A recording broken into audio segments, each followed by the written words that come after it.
প্রিয় বন্ধুরা, আসসালামু আলাইকুম রহমতুল্লাহ। সবাই কেমন আছেন? প্রিয় বন্ধুরা, আমি মিলে গিয়েছিলাম গম থেকে আটা তৈরি করার জন্য। প্রিয় দর্শক বন্ধুরা, তো সেখানে গিয়ে দেখলাম যে সরিষার তেল ভাঙাচ্ছে, দেখতে পাচ্ছেন। প্রিয় দর্শক বন্ধুরা, অনেকে এখন অনলাইন বিজনেস করে থাকে, তারা কিন্তু বলে থাকে যে কাঠের ঘানিতে আমাদের সরিষাগুলো ভাঙিয়ে তেল বের করা হয়, কিন্তু ম্যাক্সিমাম জায়গায় কিন্তু এরকম মিল রয়েছে। প্রিয় দর্শক বন্ধুরা, এটা কিন্তু কাঠের ঘানি নয়।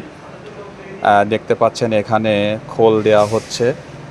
খোল বলতে সরিষা দেওয়ার পরে প্রথমবার মেশিন থেকে বের করার পরে এমন হয়েছে, এবার দ্বিতীয়বার দেওয়া হয়েছে। প্রিয় দর্শক বন্ধুরা, তো এভাবে একটা লাঠি দিয়ে আস্তে আস্তে খোসা দেওয়া হয় এবং একটি মোটরের সাহায্যে এই মেশিনটি ঘোরে এবং নিচে দেখতে পাচ্ছেন এভাবে টোপে টোপে তেল পড়ে। প্রিয় দর্শক বন্ধুরা, দেখতে পাচ্ছেন।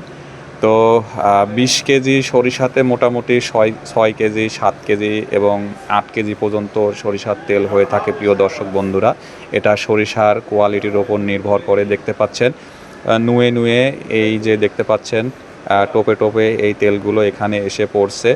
তো এখান থেকে আবার ছাঁকনি দিয়ে বোতলে ভরা হবে। প্রিয় দর্শক বন্ধুরা, সেটা আমি নেক্সট পর্বে আপনাদের মাঝে শেয়ার করব। প্রিয় দর্শক বন্ধুরা, তো এই পেজটি ফলো দিয়ে পাশে থাকবেন। সবাইকে ভিডিওটি দেখার জন্য অসংখ্য অসংখ্য ধন্যবাদ।